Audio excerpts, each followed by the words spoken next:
Good. Okay, I will call this meeting to order.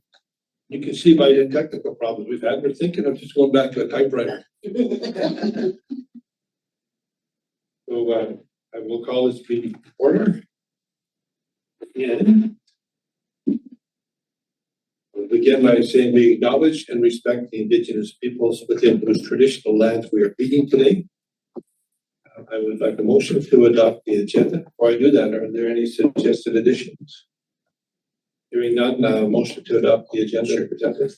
Director Jackman, seconded Director Tierney, all in favor? Motion is carried. And we will receive the minutes of the March 5th meeting. That's our changes.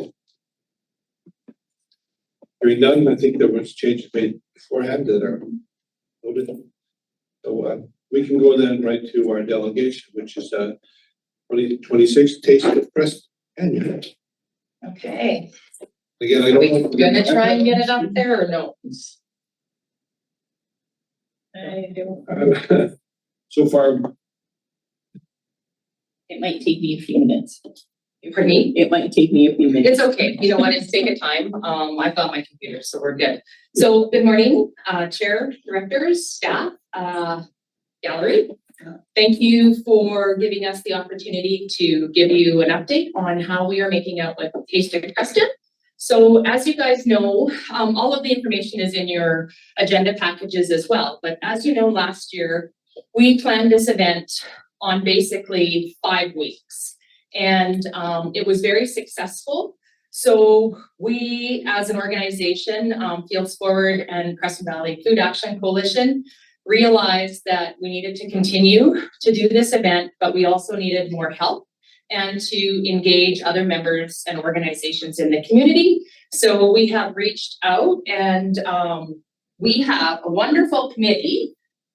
Jessica is on it from the Chamber of Commerce. Denise is, sorry, in the presentation I put Town of Creston, but technically she's just a participant citizen that is helping us out. We have Vanessa from the College of the Rockies and also Jillian from Seabalt. So am I missing anybody? I don't think so. And then of course, Creston Valley Food Action Coalition, we bring in our farmers market, and Fields Forward is myself, but also a lot of staff support in the day and planning.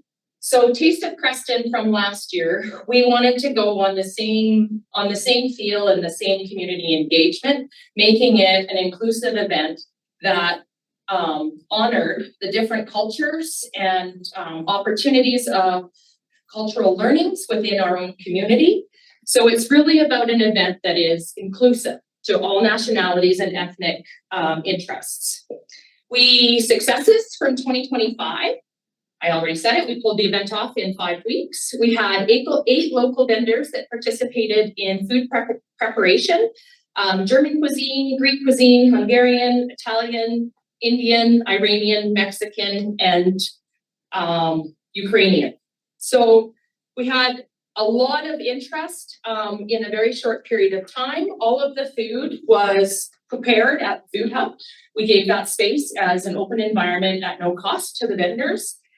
We sold 400 tickets, and each ticket was for 4 servings, so for 4 tasting servings, and those tickets sold out in 2 hours. So we served 1,600 servings in just over 2 hours. So it was amazing, chaotic, but very, very exciting to see how the community took off with that. We had great feedback, and the biggest thing was everybody loved the food. So, you know, you brought people together through food, but it was an energetic and wonderful event. Learnings. So we put out a little survey. We talked to different community groups that were there, vendors. First one, organization. We needed more time for planning. We needed more activities to keep people busy. People requested music, more community involvement, and obviously with that, make the event bigger, but that comes with more funding for the event. Location. Last year we held it at a Kootenai Park. Beautiful location, central to the community, hot, no shade. So that was some feedback, more shade, more seating, and better access to washrooms. Food service, more vendors, spread out the food vendors. and then also vendors that supply beverages. So we took those learnings and changes from 2025. We've increased our organizational committee. I went through that. We reviewed the event priorities because we didn't want it to just, go away from the cultural experience. So we are looking at this year of more cultural expression, including Indigenous learnings, possibly the drum circle, performances from other ethnic groups in the community, and really still keeping the focus on inclusion. We have a new site this year, graciously, thanks to the town of Creston. They are sponsoring us to use the Millennium Park location. And then we're going to expand out into the parking lot heading towards the college. And then the college is also going to supply parking and use of their ground space as well. So in your package, there's a site map there, tentative of what we're looking at, but having the food vendors more set up on the outside of Millennium Park on the gravel area so that we can maximize the space and seating capacity in the park for kids, entertainment, dancing, all of that. We have a cultural area, we have a games area, and then we have the mobile arcade coming again, because that was a lot of fun for the little kids. Food vendors, so we're going to invite obviously everybody back that was there last year. We're going to expand the invitation to our local restaurants to see if they want to set up a booth or create something. We're going to reach out to different food trucks throughout the Kootenays that have ethnic cuisines or that can operate or offer something like that. We're going to reach out to some vendors that specifically sell beverages so that we have more liquid there, non-alcoholic. And the other thing that in our vendor package, we are ensuring that all vendors have the proper insurance and IH certification to serve food. And then they also were recommending that they use sustainable and compostable products for their delivery of their food methods. And they must supply their own power because Millennium Park doesn't have a lot of power on that site. So activities and learning culture or learning opportunities. I spoke a bit about the Indigenous culture, learning, drumming circles, storytelling, kids games. We've interacted with the Creston Youth Action Group, and they're going to take on the kids games portion. We have the arcade unit, and then we'll have obviously our bean bags and things like that out there as well for the day. We have an amazing music lineup. So we've got 3 bands that are going to play different sets on the stage there. I hope I pronounce this right. Duo Mata, right? Close enough. Tennyson King, and then we'll finish with our own elevation game for the high energy local band. It's going to be a great day of music and energy on the stage. You have our budget in front of you. It's quite large, but we want to really grow this event, and you got to shoot for the stars. So we're hoping that between the money that we can raise and the tickets that we can sell, we can reach this, and then also have this year have a nest egg to start off next year as well, instead of starting at 0. So today's request, in the past, the Creston Valley Services Committee used to have in their budget, I don't know where it is now, or it's lost in the weeds, but there used to be money set aside for Canada Day celebration, and then also the Santa Claus parade. And so we're here hoping that we have brought this new cultural experience to July 1st, that possibly there could be some funding out of S108 to support that. And I know that the directors have already supported us through a discretionary grant. We completely appreciate that, but we do need some more funds to make this just an absolute wonderful event in our community. Any questions? Director Jeff. Yeah, maybe through the chair, more clarification, because we're having a chat about just 2 of us about the S1 weight. What we did a couple of years ago was we, instead of having S108 some of these activities, we flagged under service S224. That's this complex, plus how we reach out to support some activities, the school gyms, Creston Ed Center, etc. That we flagged money in that budget, not S108. Okay. Every day doesn't participate in S108, we have S107. Those complications of calculating what's Mhm. there. So that, I think, explains that, and so maybe the staff, just opening the budget now for service 224. Did we flag 5K, and have we peeled any of that off or thought about peeling any of that off for other activities, under grants under the rec complex budget? Through the chair, I'm not aware if we took anything off of that. We had, because we had allocated 5,000 for the seasonal December Christmas parade, and I believe we had that's as a grant to the town of Creston for that in 2026. So we had changed that, but the 5,000 for Canada Day, which was typically for fireworks, I believe that's still in the S224 budget. It's not easy, if I can share, it's not easy to see because the roll-up budget you see is public grants has 169,650. Vast majority of that is support to the community halls. Yeah. Way back to the referendum where everybody agreed to support more collectively this service. And there's some money, 20,000 to all for someone else who goes back home. Director Vandenberg. Just a couple of questions. When's the date of the event? I went through and missed it somehow. So it's Wednesday, July 1st, and we are doing the event from 4 to 8 to ensure that we do not have competition for the wonderful Canada Day celebration that Canyon Park holds and the Canyon Community Association. So giving people the opportunity to do both events. They can go to the park. Most of their activities end around 2 o'clock. So we've given people a gap, and then also vendors that want to participate in that event can also then transfer over to our event if they would like to. At Crawford Bay. Oh, January, sorry. Yeah. 10, 11 in the morning, things will pick up there, but it'll wait by the time it gets hot. Yeah. Disperse. Some of us do both. I may follow up the question on Director Jackman's question. I'm not clear, but what allocations do we have pegged for the grants on S224? So You'd have the question would be, what do we have left? Yeah, through the chair, I think we had carried 10,000 forward for these events, Canada Day and Christmas, and that 5,000 was as you know, for this committee as the town of Creston to administer for that Christmas event. 5,000 is still in S224 for Canada Day. Okay, so we don't have any extra money unless we put more money in. That's what I'm hearing. Correct. You also have a ready grant application for Tasting. Yes, we do have ready grant applications in. We also have an application into the West Kootenai Arts Council because it meets their cultural expressions.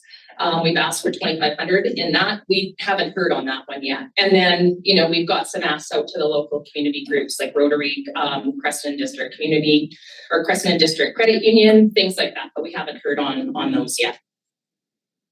Director Tierney. I don't know what you have raised from discretionary grants. So we raised 1,500 from yourself, and 1,000 from each of A and C. 3,500, yeah.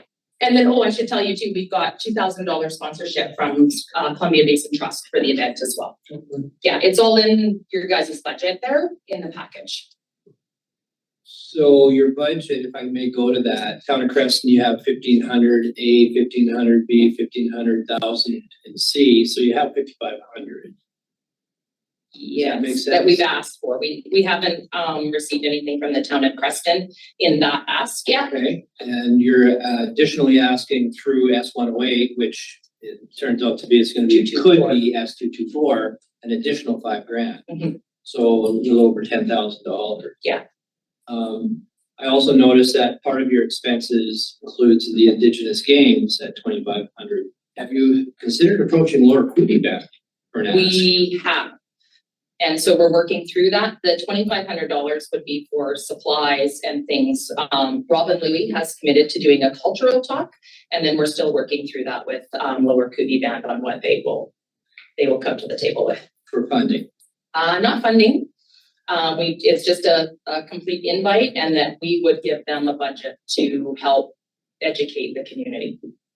Why wouldn't they come to the table with funding? We haven't asked. You should. I think. Because you're certainly supporting them, like, Mhm. you know, highlighting them and that sort of thing, so there's value in there.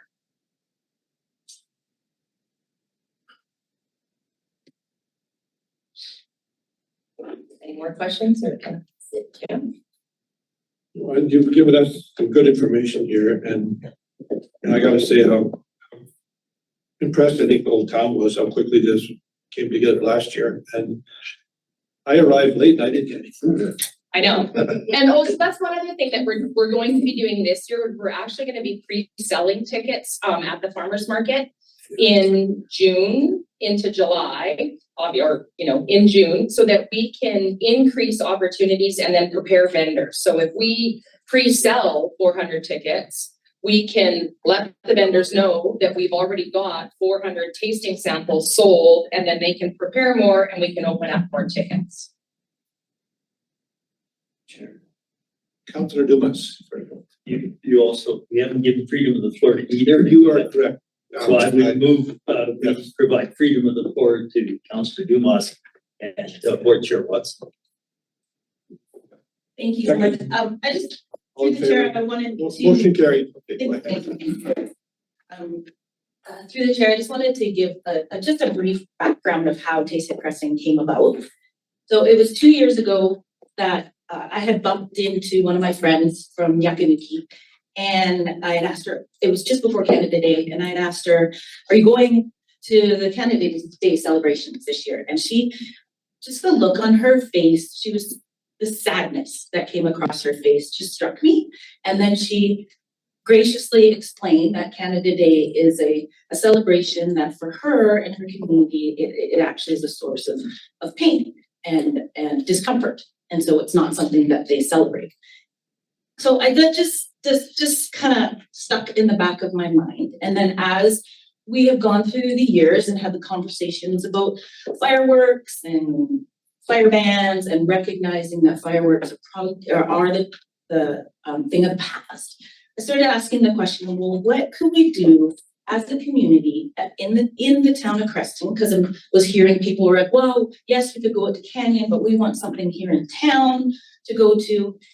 And as Tanya had said, the Canyon Park, they're doing a great job with the Canada Day celebration. And it is part of a fundraiser for their hall. And so we wanted to let them continue with that and support them as much as possible. So I started asking questions, and one of the community members down at Yakinuki, I said, what would you feel comfortable coming to on Canada Day to celebrate? And he had said food. We love food. We like to gather around food.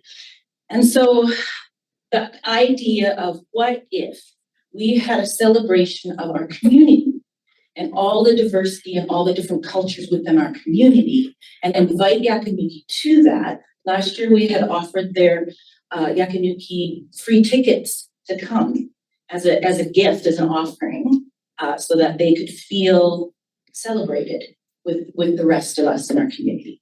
And so that was one of the reasons that an ask for money to Lower Kootenay Band hasn't happened, because once again, we're reaching out to them saying, we want to offer you free entrance into this. We want to, as a step of reconciliation, we want to celebrate you. And we want to also, our community is so diverse in culture that we want to celebrate everybody. So that's the birth of Taste of Creston. But have they made an offer of food because they want to be a part of the Taste of Creston? So will they be providing their taste as well?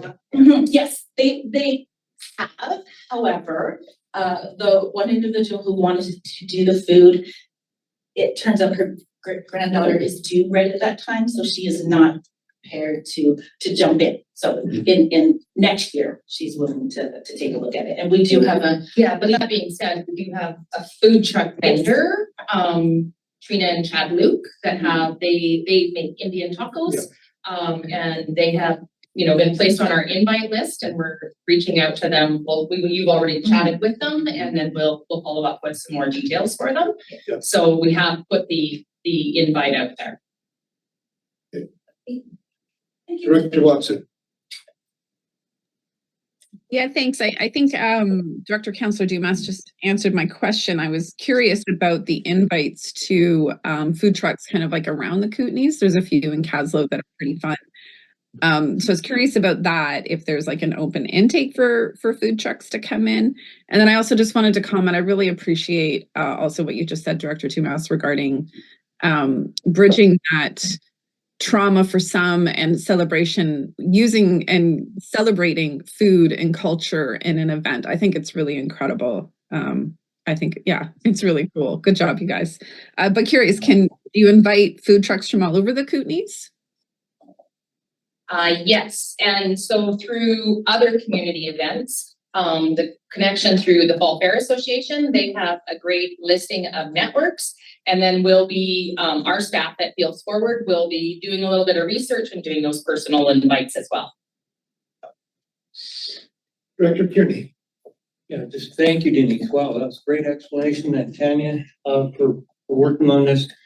Just to staff, Craig, is there, can you remind me what plans there are on Canada Day in the evening, or what would that? Yeah, through the chair, we haven't, other than the color run a couple years ago, and there was a bit of an art walk, I believe, in this building last year. We don't have plans for Canada Day. I think though, as Tanya pointed out, what happens in the valley is actually pretty big, and as Director Jackman pointed out, Crawford Bay is actually a pretty big event too. So we're more or less closed, and we don't have anything in this building other than that. Director Jackman. What I was going to suggest, and technically we follow the same procedures as the board, so we will not discuss any grant allocation at this meeting. We can put it on a future agenda. Also, even though we've just approved the budget for this particular service, put it away now, is large. And we can make a financial plan amendment anytime through the year. So if we thought next month, if this is on the agenda, we could say, well, if we have this amount still tagged as a grant for Creston, amount tagged for Canada Day, we can increase, change, shift that amount, make an allocation, hold other money in reserve also, but then maybe get some conversation going about, is there anything else that looks like a likely ask from some other group? The color run, for example, that was kind of cool. So we're not tied. So I guess maybe while we still have Tanya on the floor here, sort of, what is your realistic late date? Not saying you want to be like last year in 5 weeks to do it all, but if in a month from now we had our ducks in a row in terms of funding, what ask have you made of other potential funding sources to confirm by giving them like you need to know by May 31st, or you need to know by May 15th, set targets for funding? Yeah, well, we will pretty much have a good idea, I would say mid-May, because after the READY grants are approved, we have asks in there. The West Kootenay Arts Council, Rotary Chamber, or sorry, not Rotary, Rotary.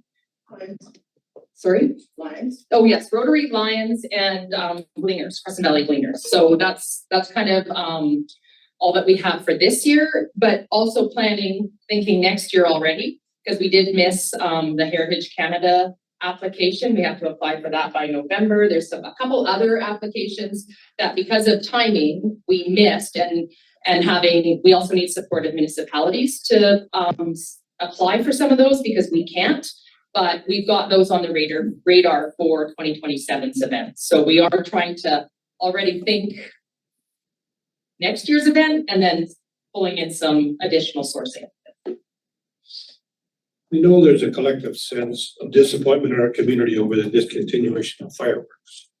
So we can happily advertise, and look, we're not having fireworks, but we have a significant event here.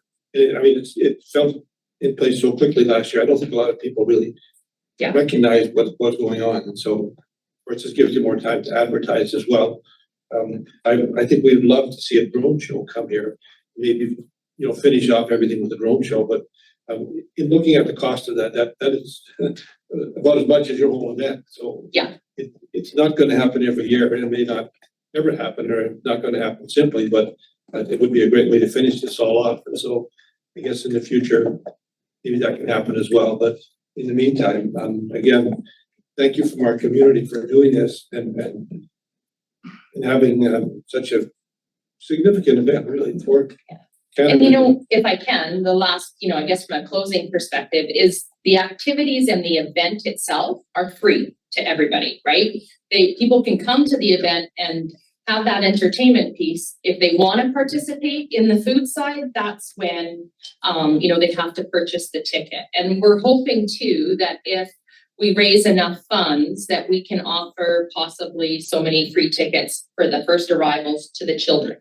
Give away some, because the children's samples are smaller, so we could basically say to the vendors, really 2 adults, size portions would, feed 2 kids under 12. So that's kind of, we're hopeful. That's kind of our long-term goal. Not my grandsons. I know my son eats more than, when he was little, he ate more than that, period. I recognize, Chair, we're trying to wrap.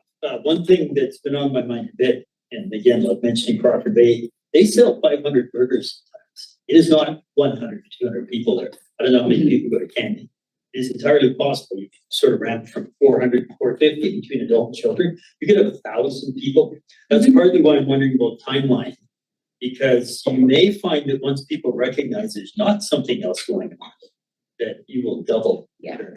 Well, and that's one of the biggest reasons why we want to invite more food vendors. And we also want to have them spread out more, because last year we fed everybody like, they were lined up like cattle running through the line, and it was hot, it was long. We did a great job in pushing them through, but that's, it was pretty much they had to be in line and decide, where now they can go walk around, take a look, and they go, okay, I want to hit that one and I want to hit this one, and then spread the love between the vendors. And, it's also an economic driver too for those local vendors.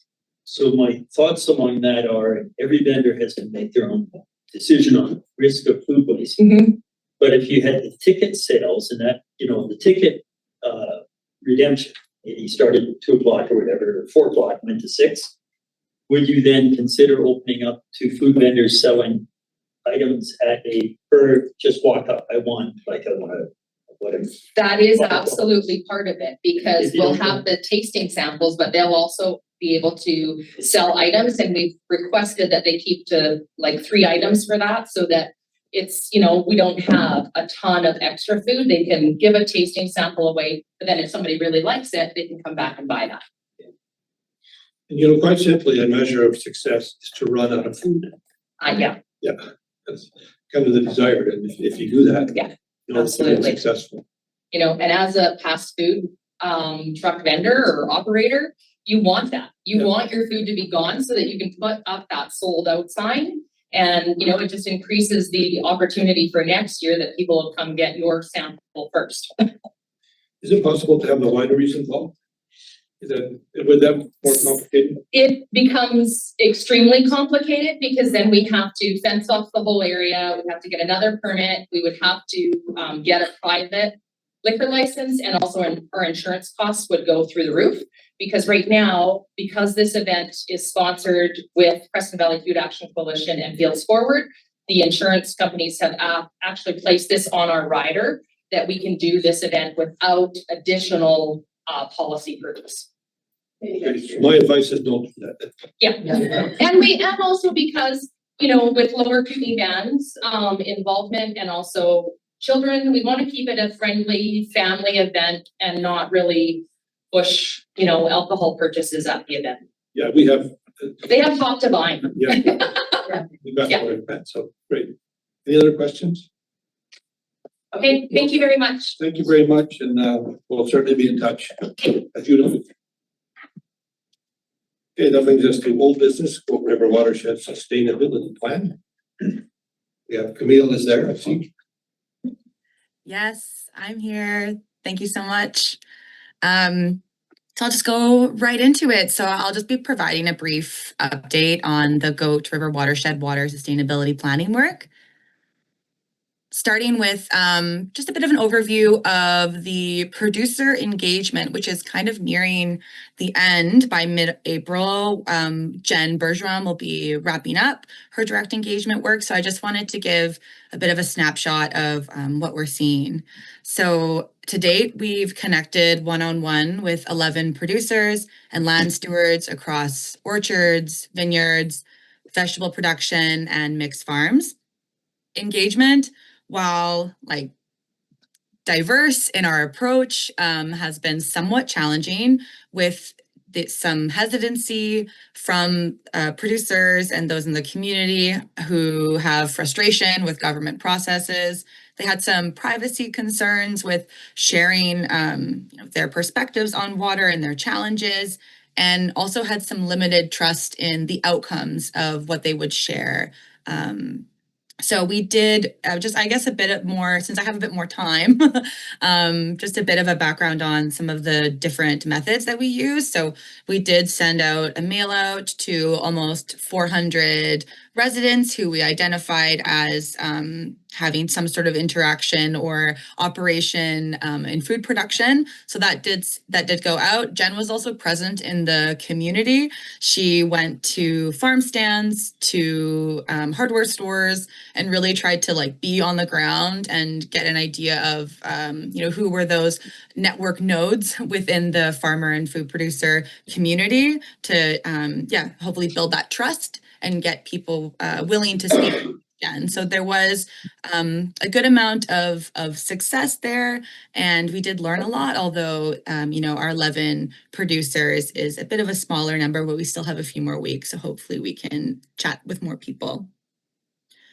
So going into some of the key findings, so across these conversations, producers consistently emphasize that water challenges are not solely a supply issue from their perspective, but are strongly linked to infrastructure limitations, gaps in management, and seasonal timing mismatches, particularly during the late summer when demand is the highest.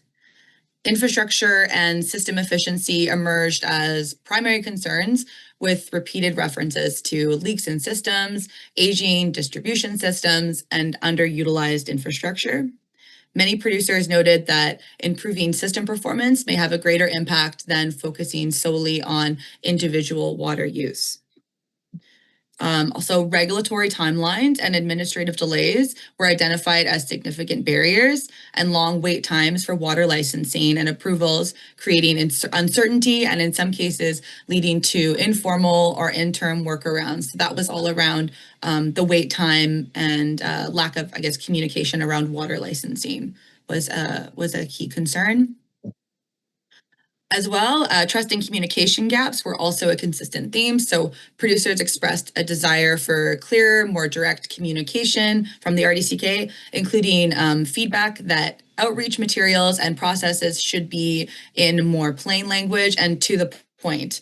There's also a strong interest in understanding how input is used and seeing tangible follow through. So Jen did come equipped with that information of, where to go to find updates on the project, the engage page, and also had a one-pager with information on the project and sort of those timelines for the engagement period that we've, shared online and with electeds as well. Lastly, last key concern here, at the same time, producers are actively adapting through increasing the efficiency of their irrigation systems, soil building practices that promote better water retention and root health, varying mulching approaches, and crop selection strategies, often without formal support. So there is a high degree of adaptation within these challenges.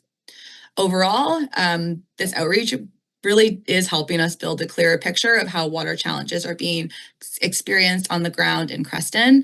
And next steps are to wrap up this phase of engagement this month, and we'll bring these findings forward in the What We Heard report coming to the board, hopefully in June. And the last focus of my update is the community to community process. So thank you to everyone who participated in the availability survey. Based on that initial feedback, also our increasing awareness of scheduling constraints and upcoming board training in late April, we've adjusted the timeline. As a result, the early April dates are no longer being considered. In particular, our on the land gathering there was a conflict there with trainings and conferences and that sort of thing. So The proposed approach from our planning team is to move to a more flexible May-focused schedule that allows for some initial discussions ahead of an in-person gathering at the end of May. In terms of timeline, we're looking at an initial meeting in May, followed by a 2-day in-person C2C gathering later in the month. These meetings would include RDSK elected officials and staff, Yakinuki Council and staff, and support from our Fraser Basin Council contractor. So we're currently waiting for confirmation from Yakinuki on these dates. So that's kind of where it's at this point. There'll also be, further discussion about the initial meeting by senior RDCK staff at the next April board meeting. The additional learning sessions that we had proposed, the interim learning sessions that added quite a few scheduling dates are still being scheduled, but the overall focus is now on a more flexible May-focused approach. So we're hoping to do those interim learning sessions as they fit, but that will have to be seen. Again, back to this May-focused approach, this is also recognizing that Yakinuki Council departs for the summer at the end of June, so that's another timing constraint. So at this stage, we're asking for confirmation of ability for these May dates and any major constraints to be identified while we wait for response from Yakinuki Council through staff. And that is it from me. I'm happy to take questions. Thank you. Director Jackman? Yeah, sort of two distinct parts there. One, the outreach and success, and the other, of course, being the community to community. On the outreach, it is a little disappointing, I'm sure, that you got 11, direct responses from producers out of 400 mailouts. I'm wondering, in the time you have left and the budget you have left, that maybe the mailout should not be from regional district. That's part of the hesitancy. Maybe we should have Fields Forward or Food Hub send something out to their contacts. I don't know how big the mailing list is. I don't think, Tanya and others are lacking background whatsoever in the issues of water. But maybe that's what needs to be done next, is not a regional district outreach, but other local entities saying, hey, we are also involved in the interest of the expansion, even just sustaining what food production we have. And you might get a better response. I don't know how much time you have to do that. And then also maybe giving out from the regional district side some of the information like we had at the Water Services Commission yesterday. Government might be seen as bureaucratic and doing this and doing that. And I think I heard you say, not a shortage of water, it's how we use it. Well, the regional district is actively trying to prevent that shortage of water. We heard 2 of the leaks in Ericsson's system alone resulted in a reduction of 131,870 liters per day leak. Huge leaks, and they plus another one which we don't have a quantity on. But there's a lot being done to hold on to the precious amount of water we have. Even if it sounds bureaucratic, that requires work and time and money. And on the other side, there's a lot being done to expand marketing and the potential for food. So I think the approach to producers needs to be from 2 sides, not just from the bureaucracy, but from the other supports and better. And then the community to community, it would be a terrible shame if this didn't happen. I don't care if I have learnings or not. I very much want to sit down with chief and council. I do not want this to slip past the summer. We'll end up with an entirely new board and new faces. This cannot slide. If somebody's trying to slide in extra stuff that someone thinks we need to be prepared, I truly, in my heart, believe we, as citizens of the area, are fully prepared to talk next week, next month, whenever it suits Yakinuki. We are, I believe, fairly well educated and versed on the history and the circumstances of the colonial issues. That is not the priority for me. The priority is a friendly, frank conversation about how we continue to work together well. So adding steps in between and scheduling issues that I hear about, to me, are not relevant. We just need the conversation. It could be a 20-minute conversation. It doesn't have to be such a big deal. Let's just get in a room together soon. That's the focus. Director Vandenberg? Well, I sincerely echo the words that Director Jackman just put forward. And we all want to work forward and work with our community and ensure that we have the appropriate conversations without delay. We've been hopeful that things move forward for some time. My question to Camille, though, is your April 20th deadline, which is fast approaching. Is there a online survey component with RDCK that we can announce again and somehow get out? I do appreciate Director Jackman suggesting that some of our community champions ought to get involved and be able to reach.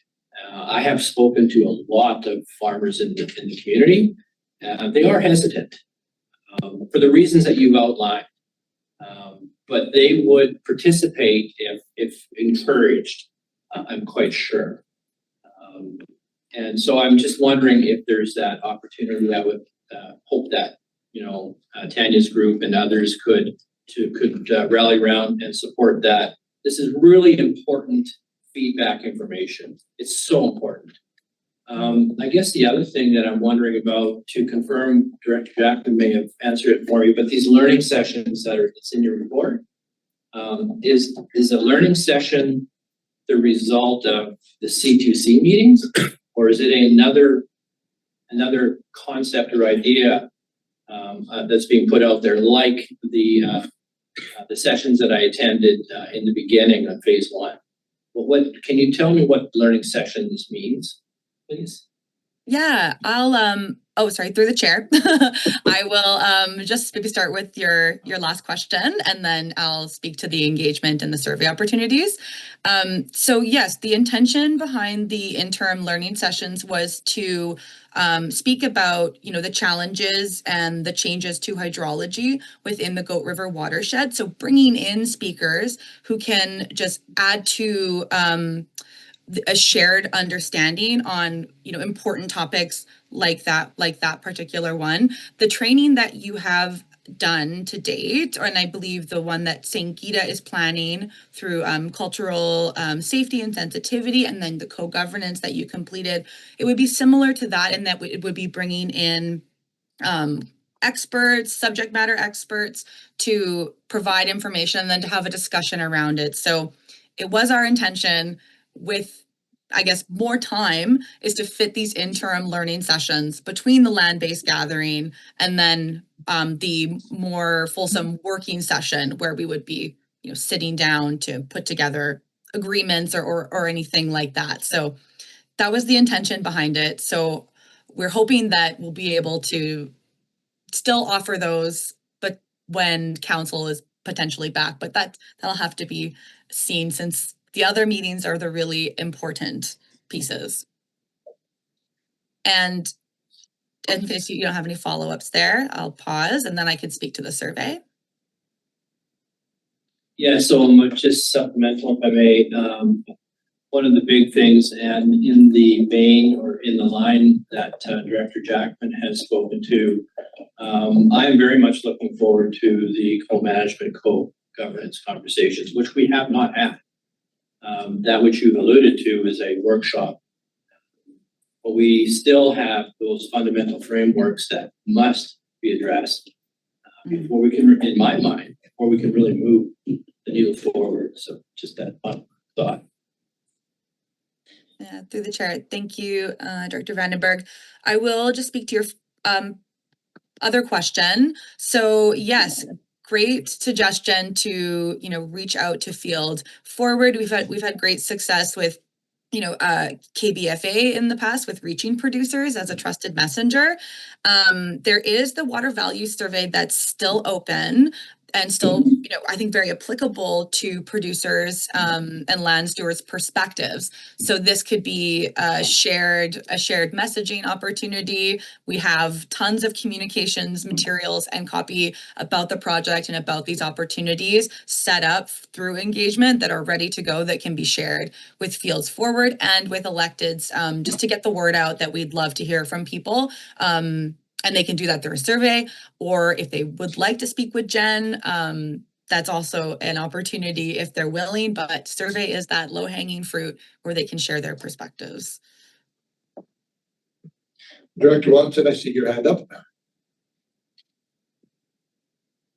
Yeah, thanks. Hello, Camille. Good to see you. I wanted to actually answer your questions in terms of dates. I appreciate how many dates have moved around. The 26th, 27th works fine for me. If you were to ask between the 11th and the 14th is when we're full on into agenda prep into board week. So I'd prefer the 11th. So that's just my input on that. When it comes to the C2C and the actual, like the large part of a water sustainability plan is relationship building. That is never easily done through, agendas and date finding. It's much more deep than that. And so I do want to flag that setting those up and expectations and what we might encounter, I'm going to raise with our executive and likely take a political to political engagement on it. Not to say, like, I'm not telling you what to do. I'm just saying, like, I want to air that piece needs some political engagement with Nisuke and Louis and the council itself. So we will talk about that at executive. Dr. Jackman?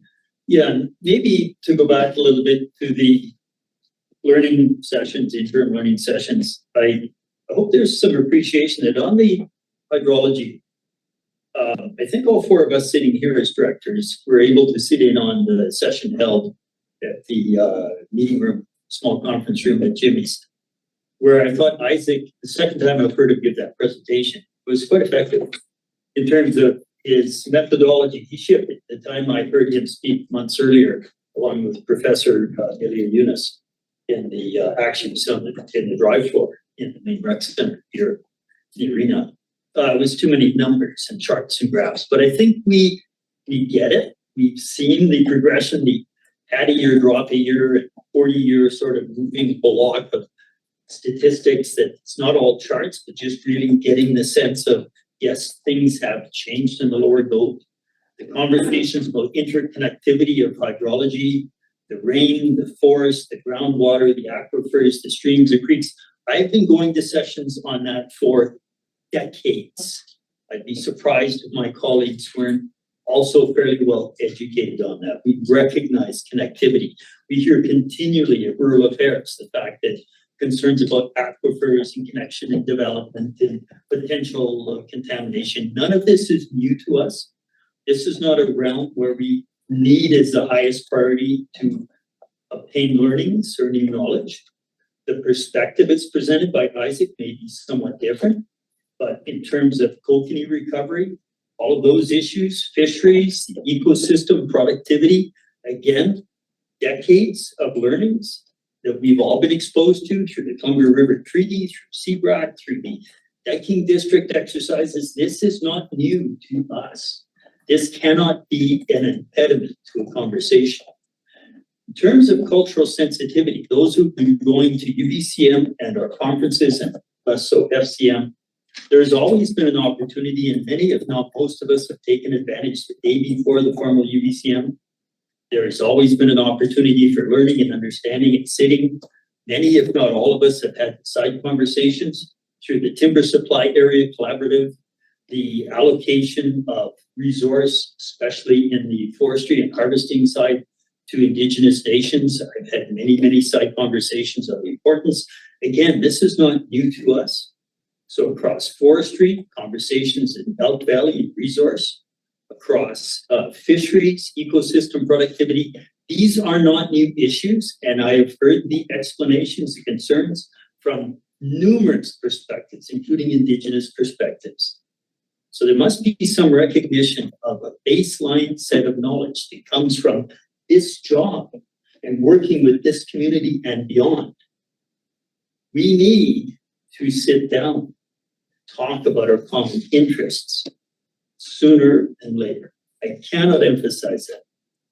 And if those dates into the latter part that, as Board Chair Watson just confirmed, and I haven't confirmed formally, the same dates work best for me as for Chair Watson. Do not let those slip, please.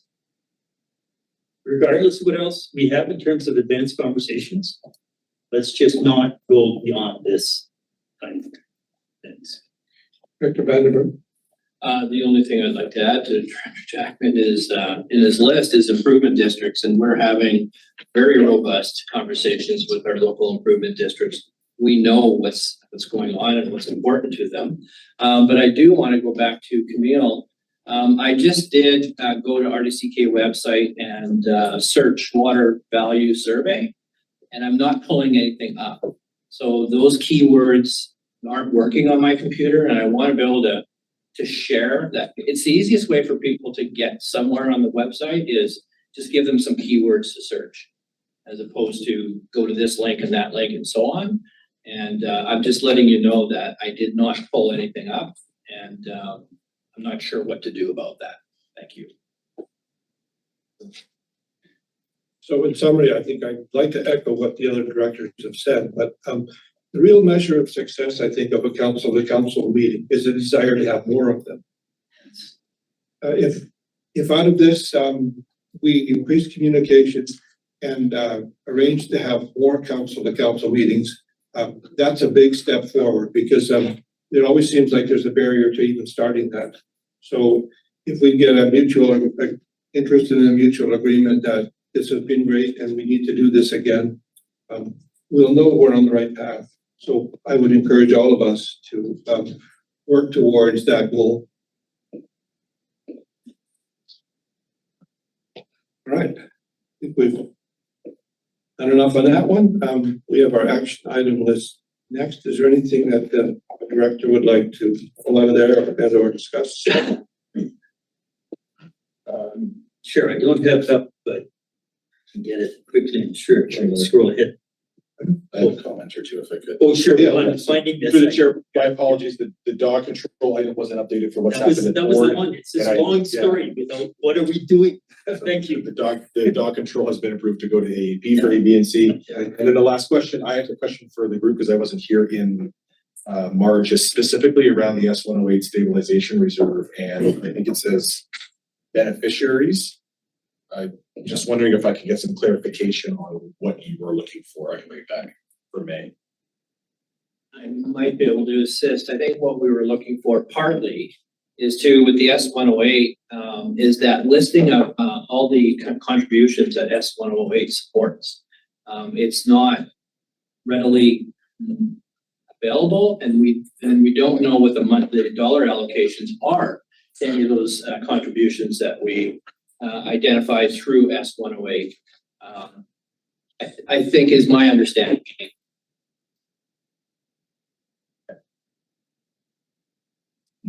Yeah, Stuart hit the nail on the head. It's a lot of stuff about last summer and last year on the dog, but community should know that we are looking to move ahead. So could be half the words, what's happening today. Anything else then? I mean, there's nothing that changes on the list that I can see. No. I will point out that some of these are dated 2023, and unfortunately, trying to move the dial on them is a challenge. Offhand, I don't see anything that really jumps out at me and says, you know, we really need to move on this a little bit quicker. It's one of those things that, hey, when this action items list started out, we were 3 pages. We're now down to 2/3 of 1 page. So I mean, it's done its job. So I don't have anything else to add at this time. Okay, so believe it or not, that's all the agenda items we have for this meeting, which usually takes another 2 hours. So I'm happy to say that it's now time for public questions. If anybody has a question from the gallery, or I don't know if there's anybody online, but I will certainly welcome that at this time before we go to a closed meeting. You have observer and Mad. I don't know who Mad is. Maybe public. Maybe. From our observers, is there any questions or any from the gallery online?